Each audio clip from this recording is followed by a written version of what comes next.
इतने बच्चे आज भी उनके शरीर और दिमाग विकसित नहीं हो पा रहा है, इतनी मात्रा में बच्चे मर रहे हैं। हमसे बहुत गरीब हमारे पड़ोसी जो हैं वो भी हमारे आगे निकल गए हैं। एक ये चर्चा हो सकती है, या ये हो सकती है कि ये तो एक बड़ा षड्यंत्र है हमें बदनाम करने के लिए, हम तो विश्व गुरु हैं।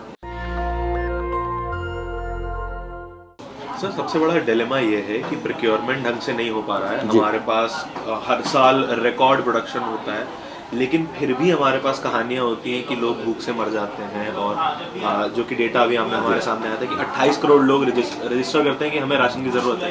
तो ये इन दोनों चीज़ों में इतनी ज़्यादा दूरी कैसे है?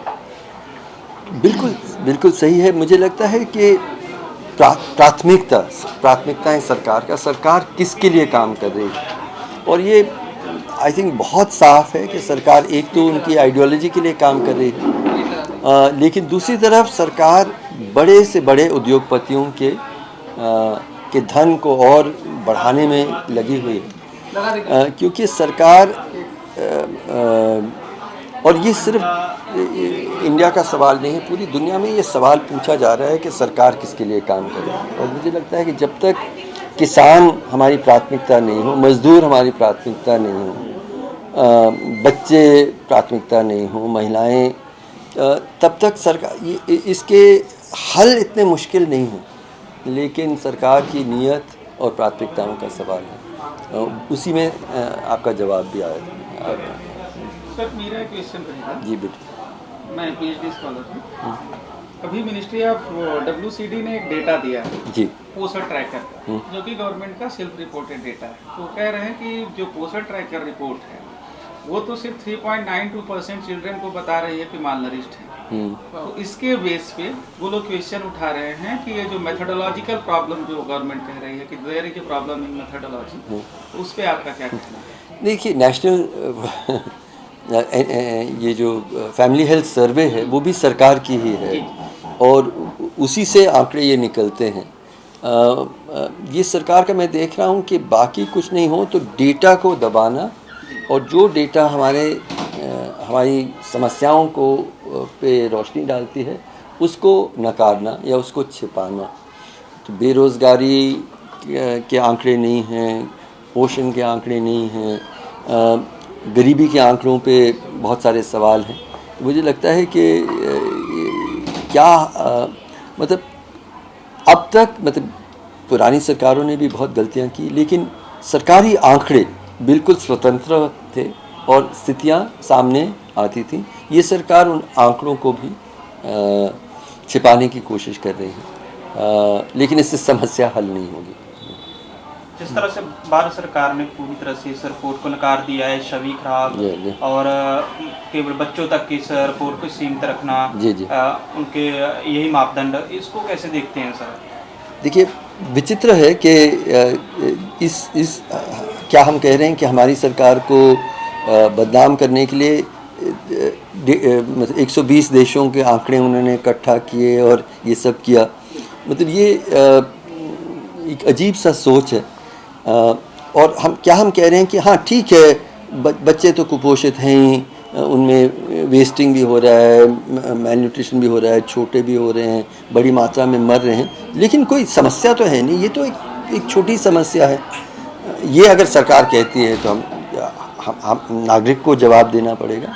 लेकिन बच्चों के आंकड़े इसलिए लिए जाते हैं क्योंकि वो एक सेंसिटिव इंडिकेटर है कि अगर बच्चों की ये हालत है तो पूरे समाज में लोगों की क्या हालत होगी। तो मुझे लगता है कि सरकार का डिनायल, मतलब सरकार गंभीर नहीं है। जब तक आप हल तब ढूंढेंगे जब आप स्वीकार करेंगे कि समस्या है। जब आप स्वीकार ही नहीं कर रहे हैं कि समस्या है, पूरी दुनिया बता रही है कि ये समस्या है, फिर भी आप स्वीकार नहीं कर रहे हैं, तो हल का तो सवाल ही नहीं है ना। जिस तरह से इस रिपोर्ट को बच्चों तक 5 साल के बच्चों की मापदंड किया गया है, अगर मान लीजिए कि अगर ये और उम्र तक 20 से 25-30 तक इसको काउंट किया जाता है, तो क्या लगता है आपको कि आंकड़े इससे ज़्यादा खतरनाक आ सकते हैं? देखिए, वही बच्चे जो अब प्रौढ़ हो रहे हैं वो बच्चों से ही तो बड़े हो रहे हैं जी। और प्लीज़ अंडरस्टैंड, कई चीज़ें विज्ञान हमें बताता है कि हमारा जो शरीर का जो विकास है, दिमाग का विकास है, उसके मुख्य रूप से पहले 2-3 सालों में होता है। तो जो बच्चा कुपोषित है वो उम्र भर उसका ना शरीर ना दिमाग पूरी तरह से विकसित होगा। तो उसके परिणाम तो उम्र भर दिखेंगे। औरतों की जो स्थिति है अनीमिया वगैरह की, वो हमारे सामने है। तो ज़रूर आंकड़े प्रौढ़ लोगों का हम देखेंगे तो और भी गंभीर स्थिति आएगी, खास करके महिलाओं की स्थिति, दलित आदिवासी की स्थिति। सर, एनडीटीवी की एक रिपोर्ट में इतना मीट्रिक टन जो है अनाज दिखाया गया और बताया भी गया, लेकिन और मीडिया तो नहीं दिखा रहा है। वहाँ पे अनाज की बोरियों में, गेहूं में, उसमें पत्थर पड़ गया वो, और ऐसे ही एक बार और खुलासा हुआ था, चावल की बोरियां काफ़ी कट्टे मिले थे। तो ये जो अनाज की इसमें धांधली हो रही है और बताया जाता है कि अनाज मिल रहा है लोगों को, तो ये हंगर इंडेक्स में 107वें नंबर पे कैसे आ जाता है? नहीं, भ्रष्टाचार का जहाँ तक सवाल है उससे और ज़्यादा स्थितियाँ गंभीर हैं। मतलब ये मोस्टली जो ये हंगर इंडेक्स है ये सरकारी आंकड़ों के आधार पे ही हुआ है, लेकिन इसके पीछे अगर धांधली है तो फिर तो स्थिति और ज़्यादा गंभीर भी है। एक चीज़ करप्शन के बारे में ज़रूर कहना चाहता था कि हम लोग कई बार ये कहते हैं कि अरे पीडीएस में तो बहुत करप्शन है इसलिए नहीं किया जाए, या नरेगा में बहुत करप्शन है इसलिए इसमें पैसा नहीं डालना चाहिए। तो क्या हम कभी कहते हैं कि सबसे ज़्यादा भ्रष्टाचार तो डिफेंस डील्स में हुआ है? तो डिफेंस डील में देखिए करप्शन हुआ है, तो अब हम और खरीदेंगे नहीं, ये तो कोई नहीं कह रहा। या फिर CWC गेम्स और इस सब में शहर के विकास में भ्रष्टाचार हुआ तो हम शहर का विकास अब बंद कर देंगे क्योंकि उसमें भ्रष्टाचार हुआ।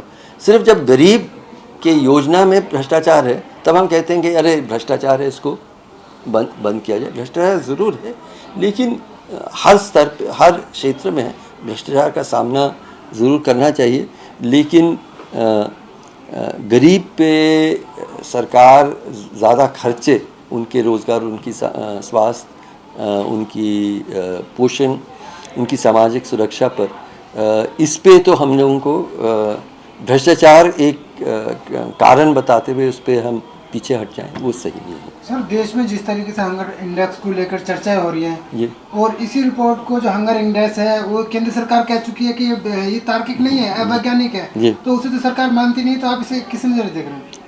मुझे लगता है कि ये एक किस्म का दर्पण है समाज का, सरकार का, समाज का, कि अगर इस रिपोर्ट के बाद एक तरफ हम ये कहना चाहिए कि मतलब इतना विकास का क्या फ़ायदा, इतना धन का क्या फ़ायदा, इतना अन्न का उत्पादन का क्या फ़ायदा, अगर इतने बच्चे आज भी उनके शरीर और दिमाग विकसित नहीं हो पा रहा है, इतनी मात्रा में बच्चे मर रहे हैं, हमसे बहुत गरीब हमारे पड़ोसी जो हैं वो भी हमारे आगे निकल गए हैं। एक ये चर्चा हो सकती है, या ये हो सकती है कि ये तो एक बड़ा षड्यंत्र है हमें बदनाम करने के लिए, हम तो विश्व गुरु हैं, तो हमें तय करना है कि हम क्या, किस तरफ हम वो दर्पण में हम क्या देखें, विश्व गुरु को देखेंगे या ऐसा देश और समाज और सरकार जहाँ गरीब की ज़िंदगी का जो मूल्य है वो पहचान नहीं पा रहे हैं। तो आपको क्या लगता है सर, राजनीति हो रही है या रियलिटी ऐसी ही है कि भुखमरी की तरफ देश जा रहा है?